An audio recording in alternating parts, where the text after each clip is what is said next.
একটু খেয়াল করবেন। আর আমাদের বিদায় প্রচার হচ্ছে, আপনাদের খুতবা প্রচার হচ্ছে, আপনারা একটু খেয়াল করবেন, লক্ষ্য করবেন।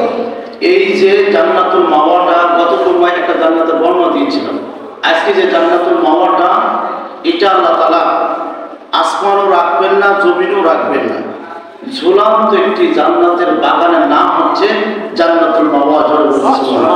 এই জান্নাতটা হচ্ছে জমিনেও না, আকাশেও না, সাগরেও না, উপরেও না, এটা হচ্ছে ঝুলন্ত অবস্থা একটা জান্নাত। আল্লাহ তাআলা কত সুন্দর করে বর্ণনা করছেন। সূরা শুআরা আমি যখন তিলাওয়াত করছি আর তাফসীর করছি, আমার বিবেকের কাছে বারবার বলছে যে এই আয়াতগুলো আগে আমরা পড়েছি, কিন্তু এর ব্যাখ্যাগুলো আমরা ভালো বুঝতে পারি না। মানে এখন তো বেশ আগ্রহ জাগতেছে যে কোথায় পাবো, মানে এত পাগল হয়ে গেছে।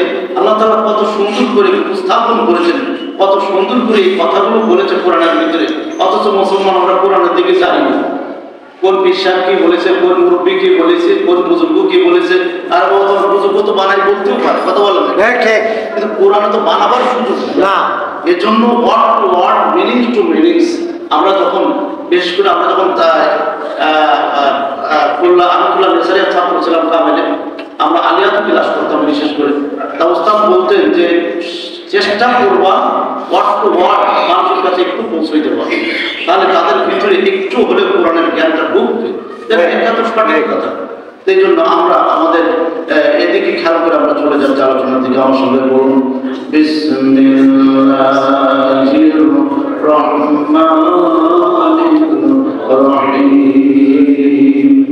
ফাইন্নাহুম আদুউল ইল্লা রাব্বাল আলামিন। আল্লাহ তাআলা পৃথিবীর মানুষদেরকে ডাক দিয়ে বলছেন, রে পৃথিবীর মানুষ, লক্ষ্য করো, খেয়াল করে এবং বুঝে রাখো, বিশ্ব পালন করতে আল্লাহ ছাড়া সবাই তোমার শত্রু, আল্লাহ ছাড়া সবাই কি শত্রু, সবাই তোমার শত্রু।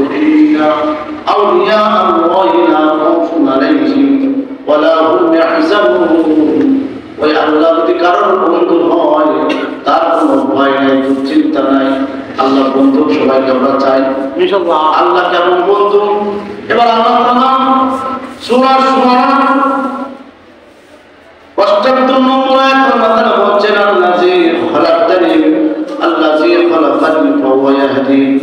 ও গোলাম, তোমাদেরকে মনে নাই আল্লাযী খালাকানি, আমি আল্লাহ তোমাদেরকে সৃষ্টি করেছি।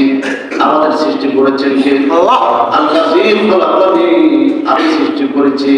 এবার সৃষ্টি পৃথিবীতে আসার পরে তোমার জন্মদাতা বাবা আকাশের দিকে তাকায়, জন্মদাত্রী মা আকাশের দিকে তাকায়, আর বারবার বলে, আল্লাহ আমার সন্তানটা কেমনি ভাবে লালন পালন করবো। আল্লাহ বলেন, আল্লাযী খালাকানি, আমি সৃষ্টি করেছি,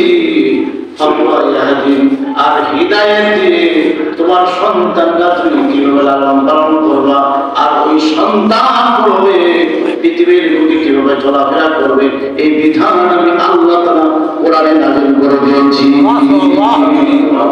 এরপরে এই সন্তান যখন বড় হয় তখন আল্লাহ তাআলা নতুন করে বলছেন, আল্লাযী হুয়া ইউতঈমুনি ওয়া ইয়াসকিন।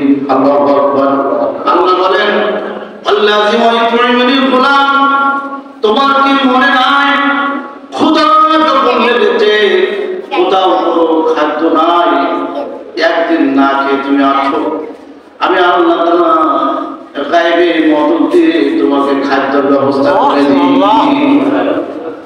আল্লাযী ইউতঈমুনি ওয়া ইয়াসকিন, আমি আল্লাহ তাআলা খাওয়ার পরে তৃষ্ণা লাগে, পানির ব্যবস্থা আমি আল্লাহ তাআলা তোমায় করে দিই।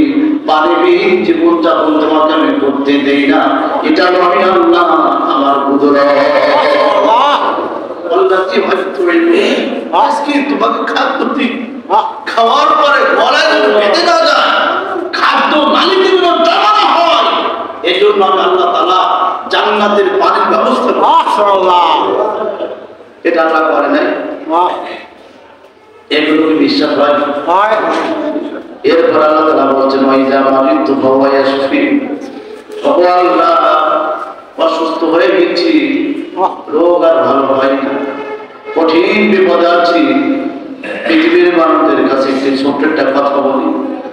এই পৃথিবীর জমিনে একজন নাম ছিলেন নাম ইমাম বুখারী, এবং বুখারীর চাচাতো ভাইয়ের নাম ছিল খালিদ নামক একজন ব্যক্তি।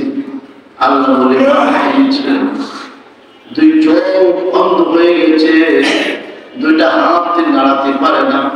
ইমাম বুখারীকে বললেন, ভাই মদিনার মাটিতে আপনি যখন যাবেন, রাসূলের রওজার কাছে যখন যাবেন, আমাকে মেহেরবানি করে একটু নেওয়া যায় কিনা?